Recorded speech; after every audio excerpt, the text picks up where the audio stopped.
So we are fast approaching the end of the day. This is going to be a relatively short panel discussion. But what we thought would be interesting to try this year for the first time was just talk to members of the audience, and we picked pre-selected 3, to tell us what they thought about the day, because all of these executives have been selected, and you can see who they are.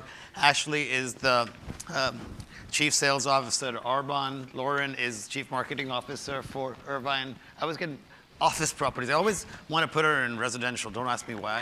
Some bizarre brain thing. And Francis Kendall, who I've done some work with, is at Roche Genentech facility, and he's the digital strategy leader there. Comes with an extremely strong background in statistics, which I think has a lot to do with machine learning and where digital is going. But what I want to sort of just reflect on, because we prep with all of these panels, and I was still blown away by how much I learned beyond what we've already spent time talking about on the phone.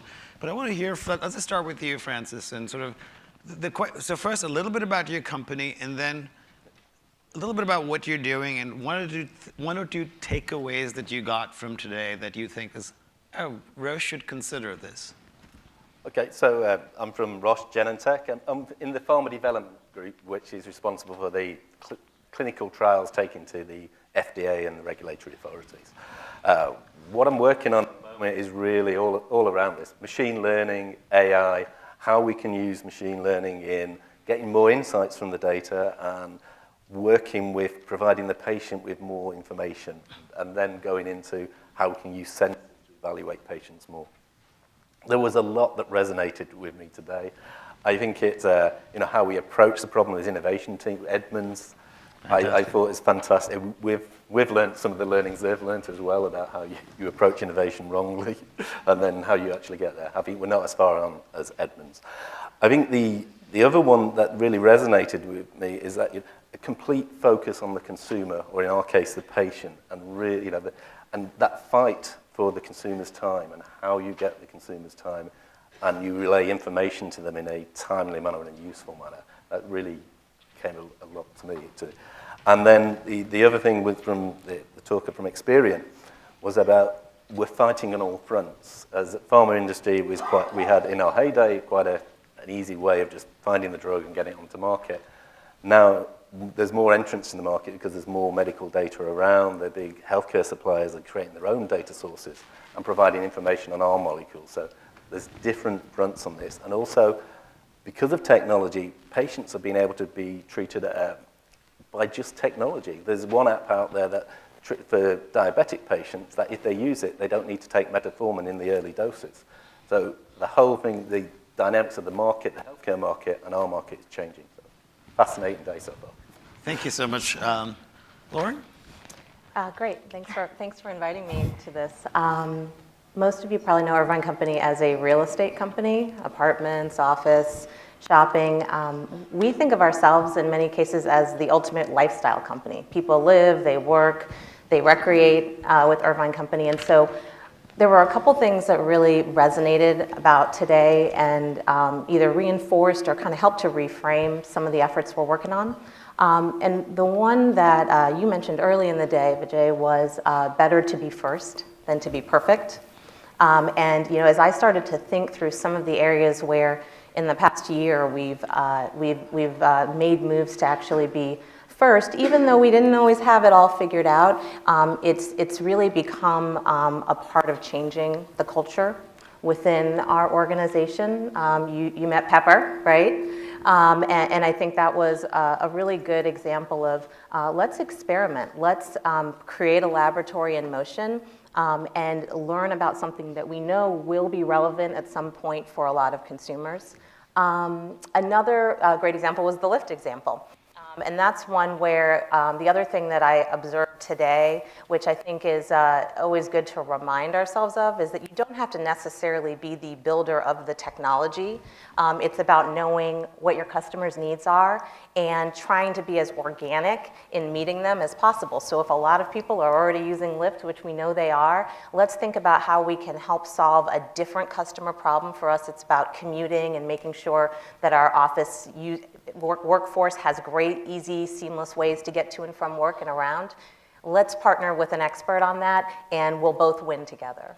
So those are two big ones. Yeah, in France, actually, there's a company called Caros that takes people from where they live in towns and villages to these. If you think about these big industrial plants out, which tend to be in the middle of nowhere, huge factories and things like that, they're actually building these shared ride things where you could the whole system where you take people from Paris and the towns to this industrial park and bring them back, because you have tens of thousands of people working in these factories, for example. Absolutely. And you guys have both retail properties, office properties, and residential real estate with the millennial community. And there are so many in the millennial community who don't even think that a car is a necessity anymore. And so, especially as we're working on communities in Northern California, for instance, many of them take buses into work anyway. And so if you can give them an even more efficient and flexible way to get to and from, that's a great solution.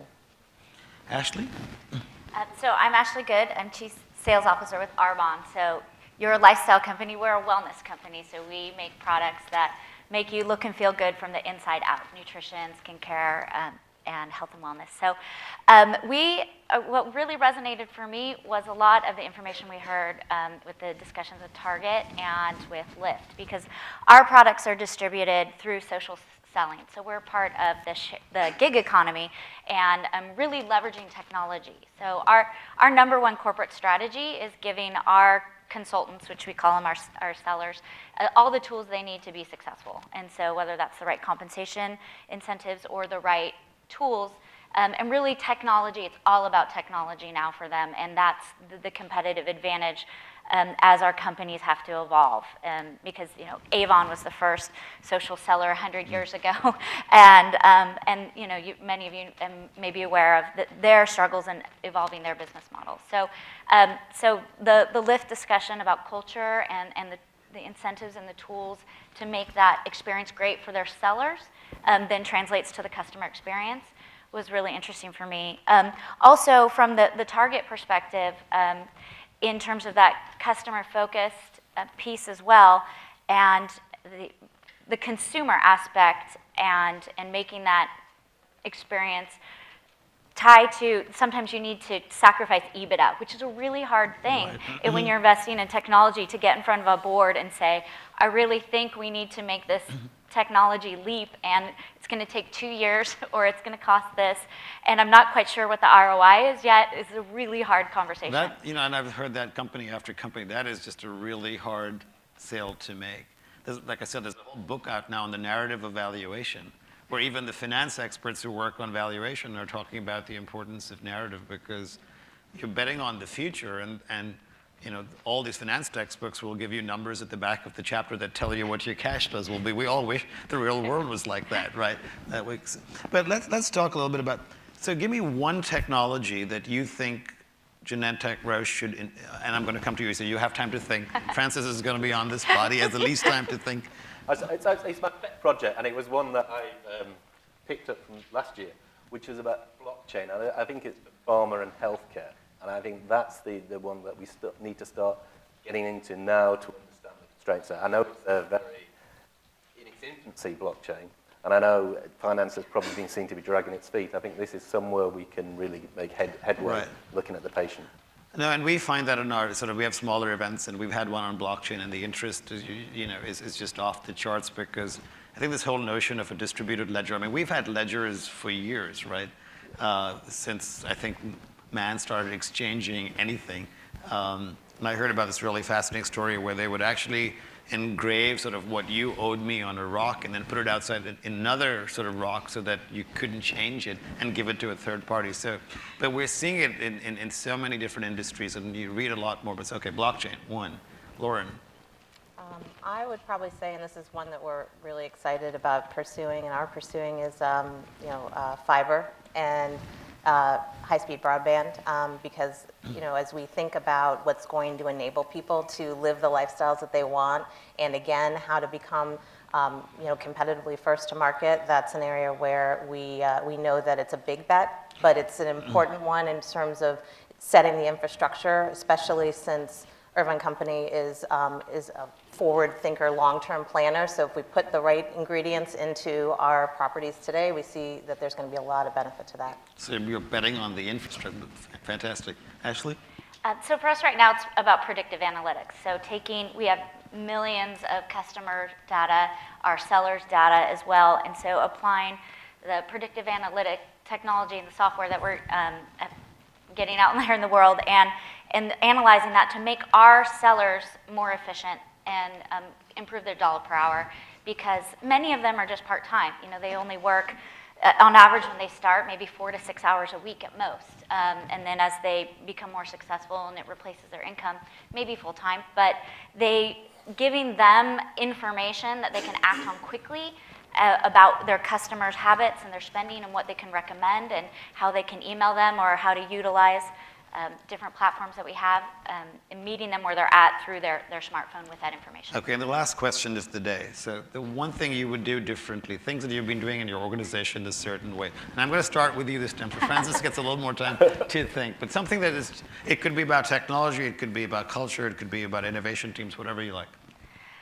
So I think we really started to do differently in recent years is really move to more of that agile methodology, and we used to have, first you start with the BRD, then the FRD, then the TRD, and then I'm like, oh, I'm going to throw the BRD at the TRD.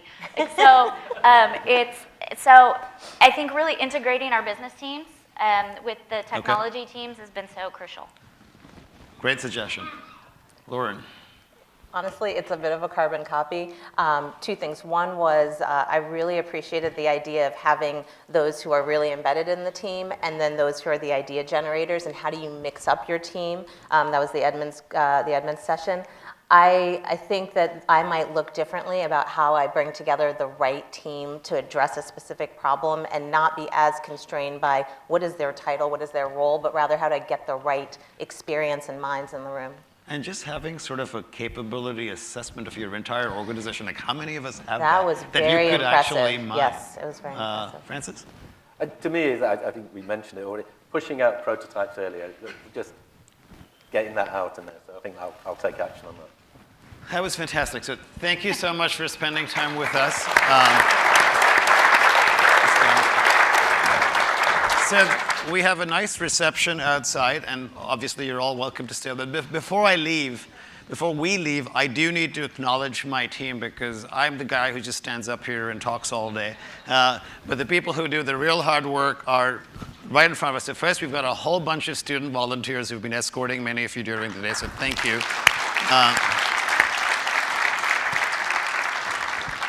Leslie Fell is the program manager sitting right here in the front. Jasmine Yu is our student intern. I can't see in the light, but Debbie Dunkel is our head of research, and for a conference does everything but research. Megan Marburger is the assistant director, and Ed Trainer, the executive director. And I'm sure, and later is our other student intern. So thank you to the team, because all of this is made possible just by them. And we twist the arms of everybody in the business school to help us as well. I want to thank our sponsors again, HCL and Brocade, and our knowledge partner, McKinsey. And then we've had a lot of silver sponsors as well. So please make sure you visit their booths, enjoy the reception, and spend some time with the kids, and let's get them energized so that the next generation is as successful as I think we've been. So thank you all for your attention, and see you next year.